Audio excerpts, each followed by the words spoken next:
श्री स्वामी समर्थ. मी शीतल तुम्हा सगळ्यांचं स्वागत करते माझ्या यूट्यूब चॅनल शीतल्स कॉर्नरमध्ये. आज होती वसंत पंचमी आणि आज आम्ही अर्चूचं स्कूल ॲडमिशन करण्यासाठी जाणार होतो.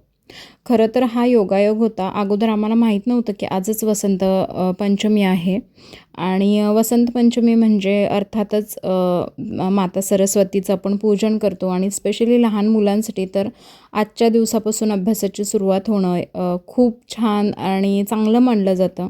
सो आजच्या दिवशी अर्चूचं स्कूल ॲडमिशन झालं, याच्यासारखी चांगली गोष्ट अजून काय असू शकते. आणि स्कूल ॲडमिशनसाठी आम्हाला काही पासपोर्ट साईज फोटोग्राफची गरज होती आणि आजकाल आपण मोस्टली डिजिटल फोटोज पाठवून देतो, पण स्कूलच्या ID कार्डसाठी आम्हाला हार्ड कॉपीज हव्या होत्या आणि अगोदर मी आणि यांनी फोटो काढून घेतले. त्यामुळे अर्चूने पण इतके छान पोज दिले आणि व्यवस्थित फोटो काढून घेतले. त्यानंतर आम्ही जिओमार्टला गेलो आणि ही अर्चूची फार आवडती स्पेस आहे, कारण त्याला असं ट्रॉलीवरती छान बसायला मिळतं. आणि असं संपला आमचा आजचा दिवस. Thanks for watching my videos. आणि हो, चॅनलवर नवीन असाल तर लाईक, शेअर, सबस्क्राईब नक्की करा. And stay tuned.